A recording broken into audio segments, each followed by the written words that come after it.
Why are we still doing this? Welcome back to JB Reviews. I have a 2024 GMC Sierra 2500 and 2023 Ram 2500. These are the off-road trim levels for both trucks, AT4, Rebel.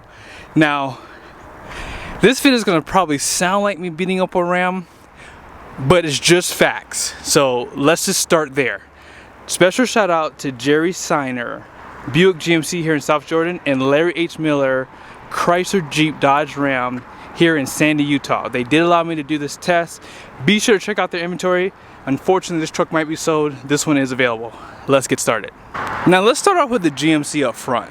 I love the refresh styling of this truck. They did a phenomenal job. New headlights, they revised the lower bumper, they added, whether it's a 3/4 ton or 1 ton on the side, and there's not a lot of chrome on this truck. I mean, really, this is like a carbon gray color, or I call it black chrome personally. And then you have those red tow hooks down below, parking sensors. Everything just looks great. Full LED headlights. And one thing that they did not do for this truck was add a winch. Now, Ram's front end has that in your face, I'm an off-roader, get out of my way, I'm about to go hit some mud. And that's a good thing, because not only does it have a really aggressive front end, it does come available with a winch. And that's something that the GMC has not offered yet. And I think they should. And although this whole front end is all blacked out, don't get it twisted. Down below, that is a metal bumper. Black tow hooks, which to me personally are okay. And I do like the placement of the parking sensors a little bit better. You almost can't see them. They're kind of built in. And these are going to be full LED headlights as well. And the grille is kind of a little bit cheap looking. It's all plastic. And it does not look as nice as the GMC. Something else to consider up front with the GMC is the surround vision comes standard. On Ram, it does not. I do like the fact that GM does give it a functional hood scoop when you get the diesel engine. That is not available for the Ram. However, you do get a really nice sport performance hood, and it does offer some heat extractors on the side. Now, as far as the wheel setup goes, you can get a standard 20-inch wheel. However, this one does have a slightly different setup because it was a special order. So these are going to be an 18-inch wheel wrapped in a really aggressive Hankook Dynapro tire. And here's the size right here, 275, 70, 18. And then this is the capacity on this side, 10 ply. And here's the full capacity at 3,640 pounds, 80 PSI. On the Ram side of the house, 20-inch wheel wrapped in a Goodyear Wrangler Durtrack tire, really aggressive, and 285, 60, 20, which is basically like a 33.5-inch tire. Same capacities at 80 PSI. Solid front axle though is what I like. Bilstein shocks versus independent front suspension and Rancho shocks. A lot of people do not like the Rancho shocks. I don't find them bad, but Bilstein just has a better name behind it personally, and I like the fact that this has a solid front axle. Now, it is easier to level a GMC with this independent front suspension, but independent suspension has no place on an HD truck, just saying. So when we discuss the powertrains, these are both diesels, right?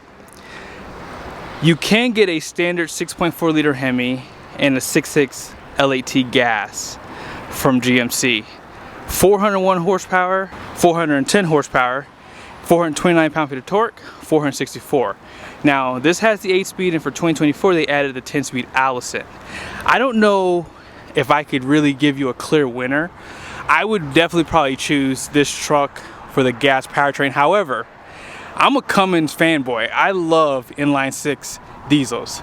They sound absolutely amazing. And this truck has 370 horsepower, 850 pound-feet of torque. For 2024, GM did up the horsepower and torque on theirs to 470 and 975 pound-feet of torque. Made it to the 10-speed Allison, just like the gas engine. However, this does still have the 6-speed. and that is a downside. Now the Cummins does not need 10 gears.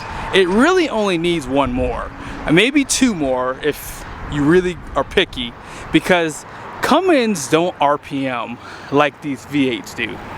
And in my opinion, I think that the Cummins is pretty good the way it sits, and all they need is one more gear. But the 68 RFE transmission is behind this Cummins, and I find that transmission to be pretty darn good. Now for off-road, tow mirrors are not that important, but you know what? These are HD trucks. I think that Ram's gonna win this test here, only because on GM, this mirror is functional with power, this one's not. And although I do like the fact that you have tow mode, as you can see there, and they are power folding, Ram pretty much gives you the same functions, and they heat both mirrors. They provide these lights on the front and rear. Now the GMs did have a light for backing up a trailer like this one does, but I do like how easy it is to use these lights. Like, it's just more thought out. Also, power folding, like I said, but check this out. Convex is power. That is a huge win for Ram. Like, I don't know why Ford and GM do not make those functions available. Both trucks have smart key system. They're both available with power deployable running boards. Out back, however, this is where everything kind of falls apart for the Ram. Now, for one thing is, you can only get the Rebel in the 2500 3/4 ton truck. That is crazy. Number two, with the 3/4 tons, you do have a coiled suspension. Now, a coiled suspension makes more sense going off-road, I will admit that. However, if you are planning on towing, this truck is just not really set up for that, and we'll talk about that at the end of this video. 31-gallon fuel tank, 6'4" bed, compared to 36-gallon fuel tank and a 6' 10" bed. That is really hard to swallow. If you didn't watch my last video I did on this truck, this one has the max trailering package. So not only do you have leafs out back, you have two additional leaf springs, which are the overloads right here, for max towing, and they give you a 12-inch ring gear out back. Now if you get the diesels, you're gonna have a standard 342 axle ratio. Ram is actually still using a 373 rear end, and that's probably in part to the fact that it has a 6-speed transmission, so the gears are not as deep as they are on the GM side with that 10-speed Allison. Something else I like, you do get these built-in steps out back too, alongside of the bed, which are really helpful. And this one does have the multi-pro tailgate. Ram does not have a gimmicky tailgate yet, so that win definitely goes to GM. Now, one last thing to point out, if you do get a standard bed, they do add the 5th wheel prep package behind the axle, and that does give you, or should potentially give you, more clearance out back. Last thing to point out, here are the tail lights for the 2024, and Ram has equally nice ones. They have that blackout, and they're full LED. See, in the past, this is where everything fell apart for GM. They could not compete with Ram. And don't get me wrong, this interior is still one of the best ones. It's my favorite. 12-inch display, digital gauge cluster, push button start. One thing that this truck has that the GM doesn't is an axle lock. So you can lock the rear axle, and on the GMC you can't do that. And let's not forget the Power Wagon. The Power Wagon has front and rear lockers, sway bar disconnect up front, and it just sits a little bit higher, and it's a more purpose-built truck. But as I mentioned, the interior in this truck is just so good. And the center console, it's just the best in the business. No one can even come close, Ford nor GM. This is just amazing. Look how deep the storage is back there. Look how deep this storage is. Oh yeah, by the way, this slides forward and back, so you can get more things down here. Power plug, 4 USBs, auxiliaries are in a great spot, and I just think that this truck is just well thought out. But hold on, enough is enough, GM said. In 2024, they fixed what was broken. Like, they fixed it. These seats have always been really stylish, and listen, you get this standard on just about every trim level except for the low work truck models. 13.4-inch display versus Ram's 12-inch, and the interior, as I said, is fixed. And the only thing they need to do, and it can go right here, is add a axle lock out back. That's probably the only thing that they need. They do have like an off-road mode for some of your driving modes in a normal, and of course tow haul mode. Ram does not have different drive modes for their trucks, but all in all, this interior is definitely a lot better. The only downside to this is the center console. It's just not as good as Ram's. Ram's has great storage, and you can hide a lot of junk in that truck. So the clear winner here for the interior out back is going to be GM. Great storage in the seat backs right there. You have some cup holders right there. Decent storage below the seat, and air vents, outboard heated seats, cup holders, and you have more passenger space out back compared to the Ram. Now you cannot get the mega cab on this truck, and that's the downside here. So this truck is noticeably smaller. Like, you could clearly tell that this interior is a little bit smaller.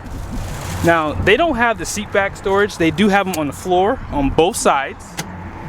And one thing I like about Ram is if you want to sleep in your truck, you can basically flip out this little tray. If I can get these floor mats out of the way, there it is. And you can basically sleep back here. They have two cup holders there, outboard heated seats, the most USBs out of any pickup truck, more power. They don't give you this on the GM, so you do get this. So I don't know, maybe the Ram won this just because I really like power plugs, especially when I'm traveling cross country, and I might do it again. It's just necessary because I have a lot of junk that I have to plug in. But yeah, these seats are definitely stylish, just like the GMs. But I don't know, I think that GM takes the win because of the sheer size. Now here's where everything falls apart for the Ram. Ready for this? For 2024, I built a truck, and it looks like they're not making really any changes, and that is a bad thing. Listen, why are we still doing this? Ram has always had a 10,000 pound gross vehicle weight rating. For the Rebel, they lowered it. But if you get a Power Wagon, it's even lower. It's at 8565. This one's at 9680. Gross vehicle weight rating should be 10,000 pounds at the very least, because with the diesel, you lose so much in payload capacity. That's the problem I have. Look at the gross vehicle weight rating for this truck. You see that? 11,350. So they raise it slightly higher to give you a little bit more payload. Now you see this right here, you almost have 3,000 pounds of payload capacity. Now these tires do lower your towing capacity, so do not get this set up here. Just get the 20s with the Goodyear Trail Runners.